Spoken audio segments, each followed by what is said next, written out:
Hercule Poirot really has gone silent. Even picked Venice to hide in. And action. Spirits may be silent, yet they do call. Tonight, we are all afraid. Agatha Christie has a timeless classic ability to present people in situations, often dangerous or criminal ones, where we recognize their humanity, where the very, very subtle readings of human behavior are ones that we really respond to.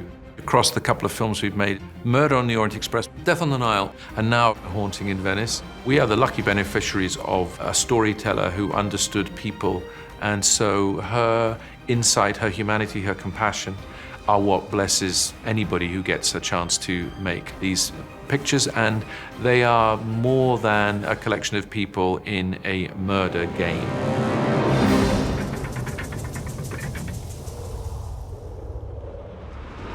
Murder on the Orient Express originally got started back in 2010, 2011 with some partners, our friends and producers, Mark Gordon, Simon Kinberg, and Ridley Scott, who each had interest in the property. We were always looking for interesting adaptations, and so we engaged with the Christie estate and spent some time making a deal. And then we hired Michael Green to adapt the novels, and we started with Murder on the Orient Express in part because it's probably the most well-known, but also I think it spoke to this notion of being able to cast an incredible ensemble of actors, which we don't see as much anymore. God, you know, there's something about a tangle of strangers pressed together for days on end with nothing in common but the need to go from one place to another, then never to see each other again. A passenger has died on the train. I've been very fortunate on almost everything I've done, but never more than on these films working with Steve Asbell. And everyone wants to work with Ken Branagh. But the hardest part of adapting an Agatha Christie book is also the best part, which is the constant battle of how much to add versus how much to be faithful. And you want to be fidelitous to these wonderful books because they are wonderful.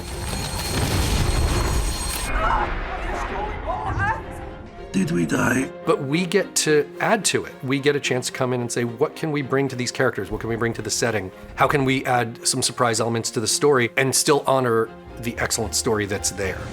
We knew we'd wanted to do Death on the Nile second, and so we hired Michael again to adapt Death on the Nile. I was sure Book was fibbing when he said he knew the Hercule Poirot.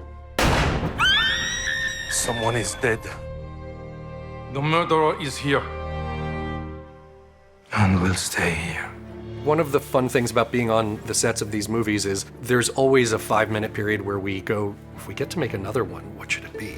What if we went for one that no one sees coming? And the title Halloween Party was just too good not to read, and we saw the potential. There's a party tonight for the children. Halloween Party is about the murder of a child. It's actually one of the few Agatha Christie's that I remember my first reading of, because I read it when I was a child and I was quite scared by it because I was very surprised that a child was actually murdered in the first part of the story. Is it not too frightening for the children? Scary stories make life less scary. And like many of Agatha Christie's stories, not all of them, it's a whodunit. There have been 2 impossible murders. Each murder appears committable only by phantom. Call back the police. Tell them Hercule Poirot is on the case. We changed the title from Halloween Party to Haunting in Venice in concert with the estate, for sure. And we thought that we were going to offer more of a closed, locked door mystery in a sense than the other films. Do it in an environment that was incredibly exotic, but that also fit in the timeline of the films that we had made. And this would be post-World War II, and we would find Poirot having now been a veteran of 2 wars, as he says in the film. I have seen too much of the world. Countless crimes, 2 wars, the bitter evil of human indifference, and I conclude, no God, no ghosts. And so Venice, as a post-war Italy, a city slowly sinking into the sea, felt like a very interesting and a very delicious location. Oh, sorry, cut 1 second. I beg your pardon. I was so excited when I found out that Kenneth Branagh was first doing Murder on the Orient Express, because he was doing something traditional, but then he was putting his own spin on it. He accessed a lot of the grand themes that Agatha Christie was grappling with and sort of brought them to the fore and highlighted them in a way that other filmmakers haven't done. We can all agree that the stories, while being incredibly entertaining and fulfilling mystery stories, also touch on deep human flaws that are as relevant today as they were years ago. Murder on the Orient Express was about a very rigid Poirot being forced to confront moral ambiguity.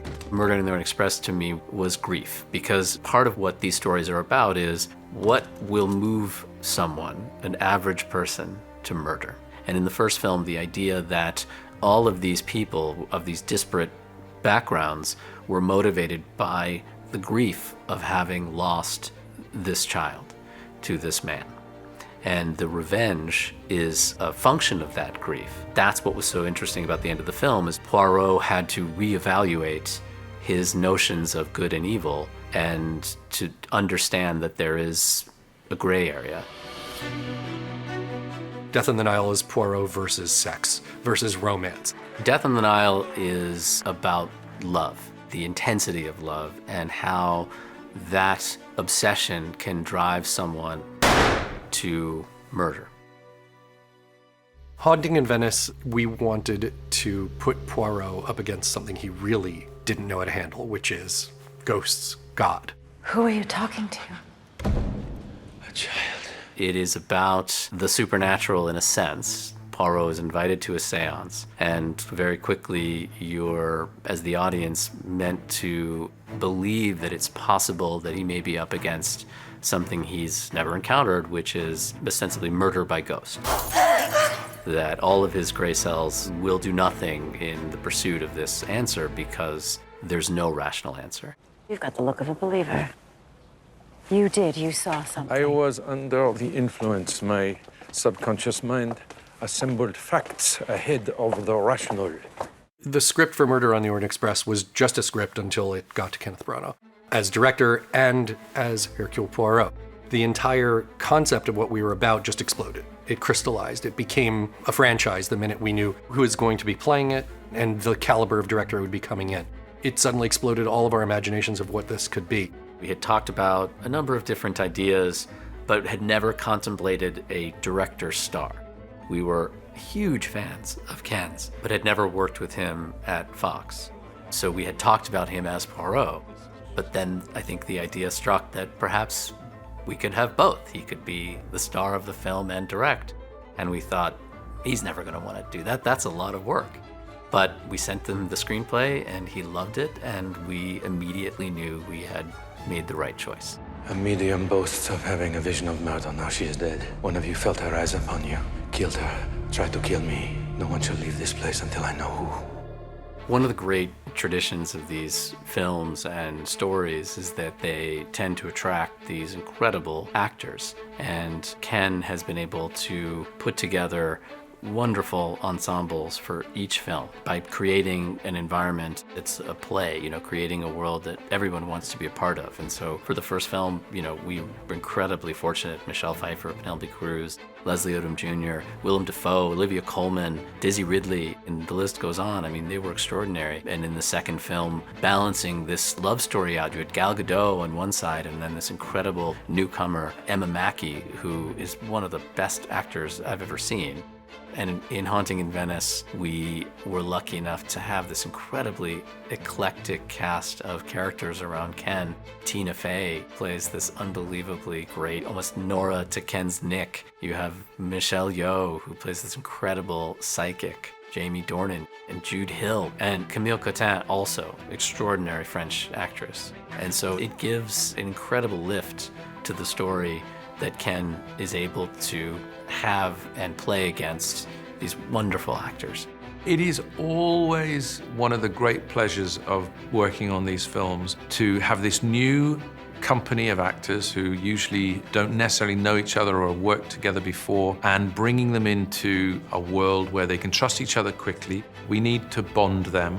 We have ensemble scenes where that kind of quality in the acting brings out the best in the screenplay. Mr. Poirot, there is a lady here. She says she's a friend of yours. I have no friends. She says she's a friend. We can go on to the next line before everybody has gone bonkeronkers. When he's directing often himself, which is a very hard job, yet he makes it look very easy. He has that experience, he has that capacity, he's that fine an actor that he can come in and switch hats very quickly, look at his own performance and know what's needed. I am retired from cases résolument. Just do one more. Did I get all the lines there? You don't really notice the switch of him being an actor. It's very natural. He understands an actor's mindset. He's very smart, turns out.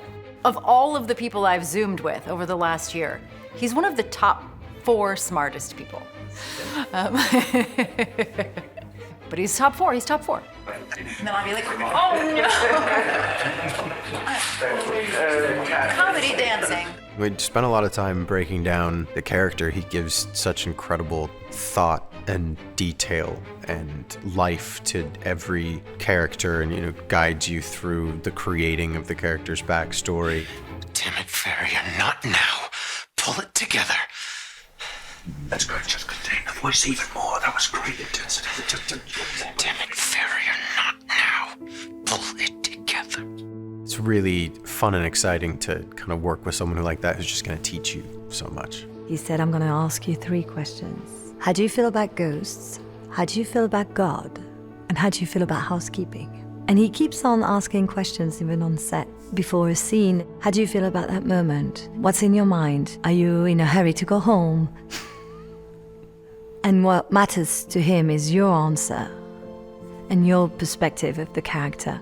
He has a pretty strong idea of the characters and how they want to look and sound, how they dress and everything. But then he's also open to what the actor has to say about it. But he's usually so spot on. Ricardo and Jamie feel as though the arms are doing that. That tells a big story in our shot. Every time he talks to you, he brings a little different nuance. I can watch him with Kelly or Tina, and every time he whispers something to them, the next time she does another take, something extraordinary will come out. The level of the attention that he has to every single actor, and we are a lot, many actors at the same time, he knows how to take the maximum from every one of us. Every actor loves being in costume. Everyone loves a period costume. Every actor comes in and either wants a hat or a mustache because they're just fun, and in most movies you don't get to wear a hat or a mustache like this. It's part of the joy of doing Christie movies is that you get to transport to another time and another place when people spoke better and dressed better. I don't often get to play characters who are stylish. I hope I get a hat.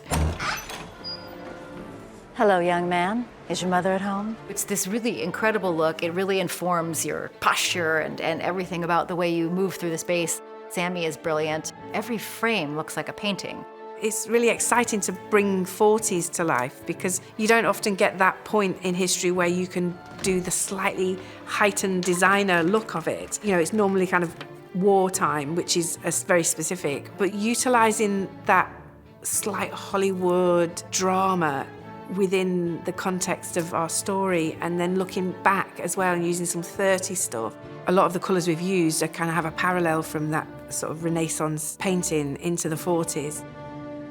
Ken understands the ensemble element of how to deal with actors, but he also understands the potential of the cinematic experience and designs each set, each movie in a way that's going to take advantage of that. So don't lift it too high, my friend. Thank you. I appreciate it. We shot the first 2 on film. We're presenting this one in IMAX, so he's very much aware of and a fan of the cinematic experience, which is what we're all after.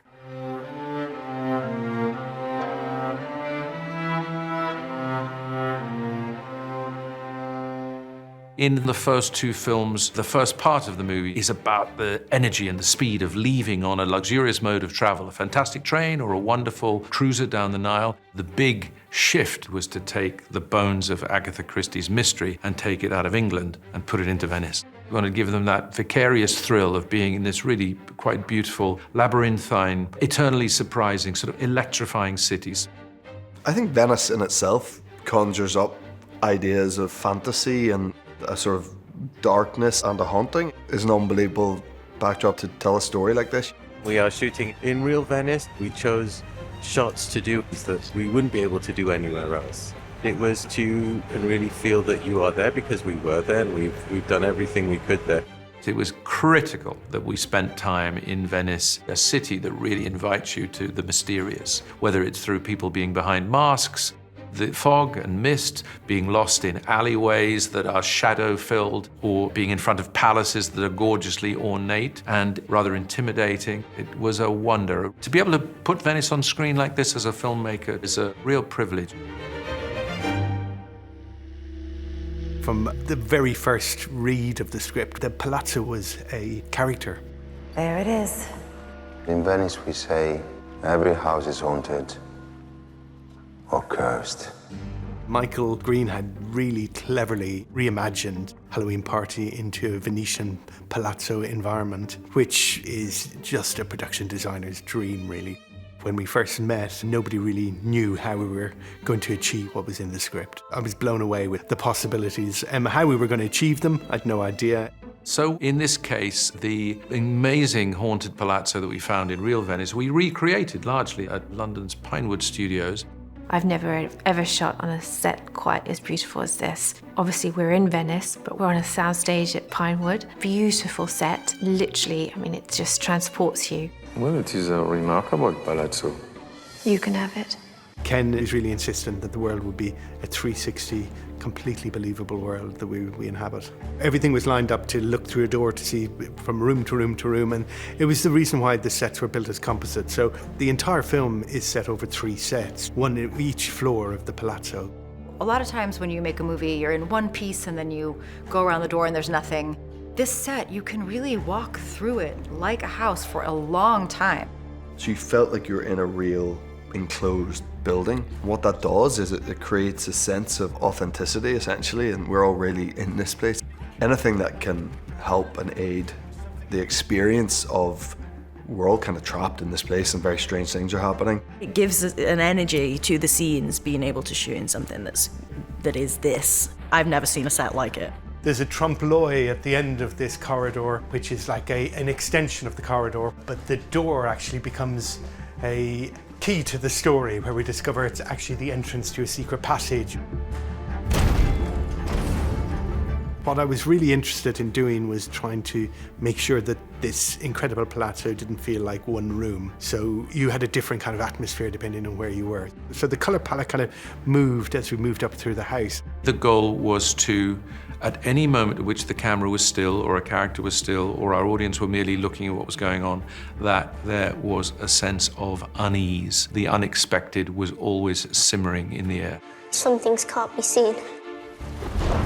Kenneth definitely wanted it to be dark. Every image was very, very carefully thought out and carefully executed, and that we would resist any form of movement and kind of limit ourselves. It would force us to tell a story in a certain way and stick to it. Often a limitation stops being a limitation when it's enforced for a creative reason. So that we have tried to make the audience feel like they're in that palazzo and feel the agony of the mystery. I felt that I was in Venice and I'd gone into one of those scary palazzos. It's just lit by candlelight, and then you actually hear the rain outside. It was like... It's as terrifying and ominous and interesting as it needs to be. Just spending time in here, you get transported. Miss Reynolds, everything is prepared for you in the salon. The unholy Miss Reynolds. She's a spiritualist, a medium. I tell you this, Miss Reynolds, I sat at a seance. Things happened. Tricks. This seance was a challenge because it's a balancing act.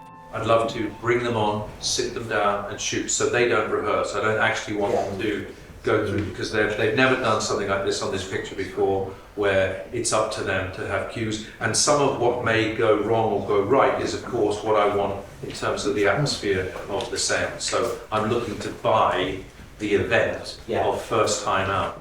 When you do something like a seance, the goal was to have our cinema audience feel the genuine and authentic surprise of the participants at what went on. So we started with the premise that they would not rehearse with Michelle Yeoh, who was in the center of the table running the seance, and we would give them no advance warning about what would happen. They knew what the script said, but in terms of what happened, how Michel acted it, all of that was going to be sort of Mr. Toad's Wild Ride.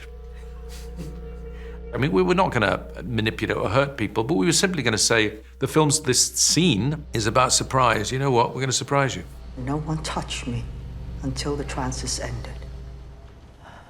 No, I'm not gonna. I don't know how I'm gonna get around that. When I spoke with Kenneth, right away said, it has to be real. It has to be physically that you are doing it by yourself. It's like, what are the things that you can do that is physical, that is in your face, that will shock you? So it was like, how do I scare the hell out of them? And Kenneth would have to do it in such a way where he captures my performance and their expressions at the same time, with all of them sitting around me. It just got cold. Does anyone else feel a chill? With Michel, it's quite a big ask to be had of your good self as you experience this seance for us. She has an innate respect for things and forces that we mere humans do not understand. So that concern also, I think, has a wonderful impact on the performance.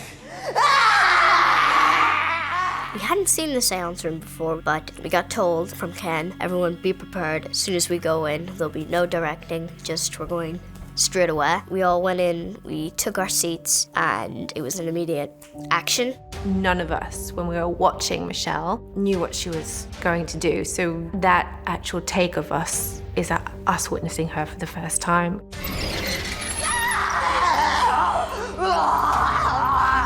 Michelle Yeoh's chair starts spinning, and we didn't expect that. Underneath this floor, there was a man with the wheel turning around the chair. What is happening? Alicia, showing me. We were like tricks all over the place. On the balcony. Not alone. She didn't jump. Just, what is happening? And they knock things over with strings that you're really watching us react to that. And I went, and I was genuinely scared. I had to hold on to the edge of my chair, and the doors bursting open, the wind, water flying in. I was so terrified when it actually happened. You know, we didn't know what Michelle had to bring to the table in terms of where she's going to take her performance. It has to be so visceral. But getting to that point, I had nightmares. I've never gotten sleep paralysis in my life until working on this film. You're not scared of ghosts? They called cut and no one spoke. We're all just a bit like, what just happened? I don't want to die. I scared the hell out of myself. And so it was a little theatrical performance that Kenneth and our amazing camera crew, the way it was shot and filmed, and from the expressions, I think it worked pretty well. I admit I cannot solve all of our methods in this moment, but of course I will. There's just a wide appeal to Agatha Christie. And here's the thing, you will come across a lot of people who say that they're fans of Agatha Christie, but will then insert a caveat, but she's not really that good of a writer. I completely reject that. Agatha Christie is a genius. Agatha Christie manages to sketch in just a few words, where the mystery is taking place, who these people are, what they look like, what they're feeling like, and to do so with this simple and straightforward language, and no one did it better than Agatha Christie. The audience sort of started out as older people who were well aware of the novels, but as we've gone forward, it's expanded to younger people who are attracted by the cast, attracted by what they hear about the film. One of the fun things about meeting Christie fans, first of all, they're legion. They come out of you from all corners. You go to any social function, someone's gonna be like, oh, Agatha Christie, you do Agatha Christie? They get excited. These films, they're not necessarily just a whodunit. They're a how-done-it, a why-done-it. I'm not sure how many done-its, but there's a lot of done-its. And that's a credit to Ken and to Michael and to Ken's filmmaking team for creating that experience that lives alongside and sometimes undergirding Christie's work, but never on top of it.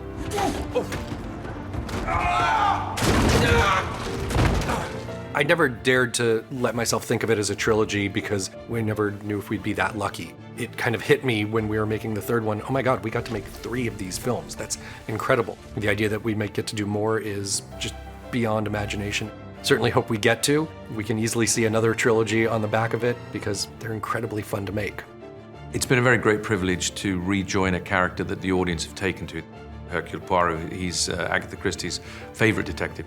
Poirot continues to fascinate us because he continues to be surprised by what human beings are capable of and what passion will lead them to. I know only that we cannot hide from our ghosts. Whether they are real or not.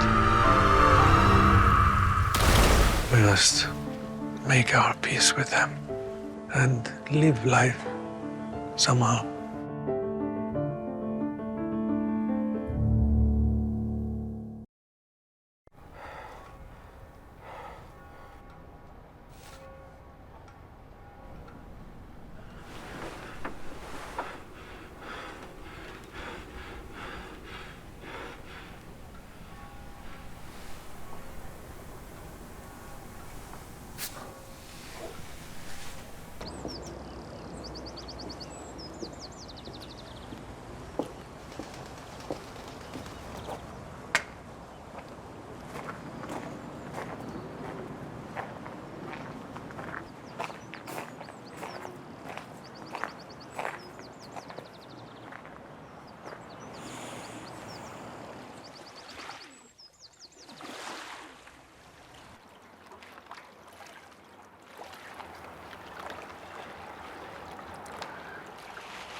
Signor Poirot, buongiorno.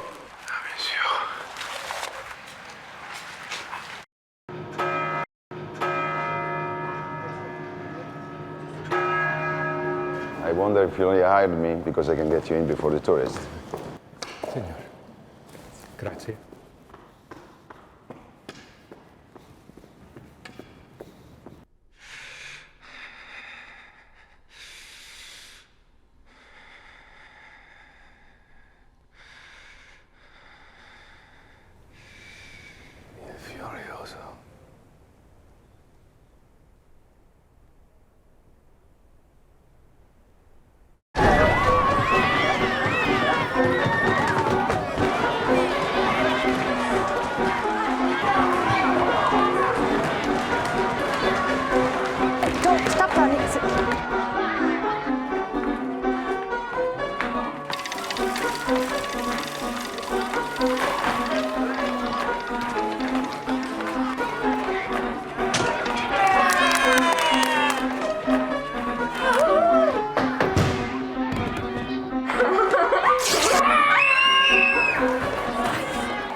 Well, it was a straight line.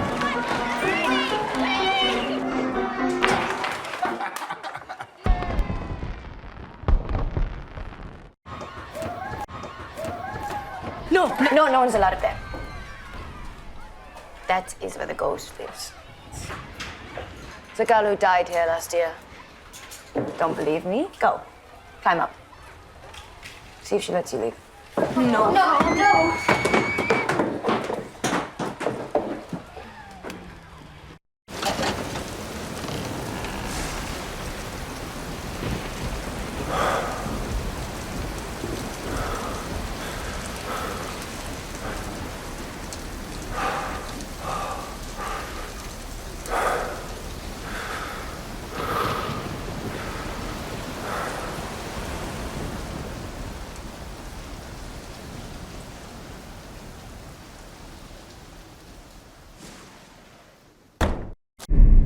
comes from the basement.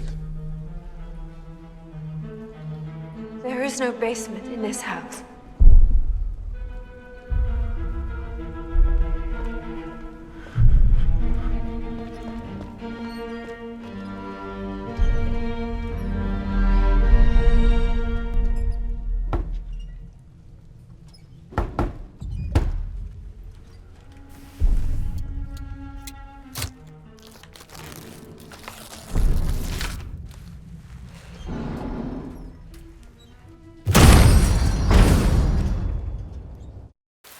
Too high. They'll turn us in the first chance they get. I'm not going back to prison. Hey. You won't. There's a place on the second floor. We'll try there, okay?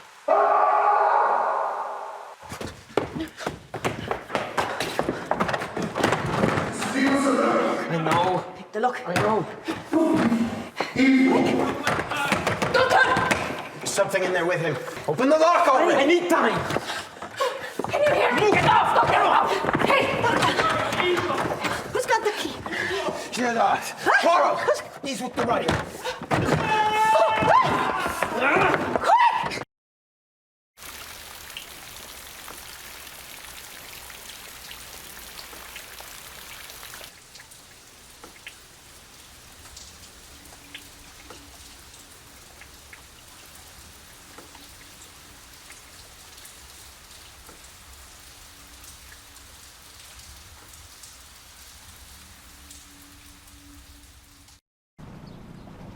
And how will you live your life?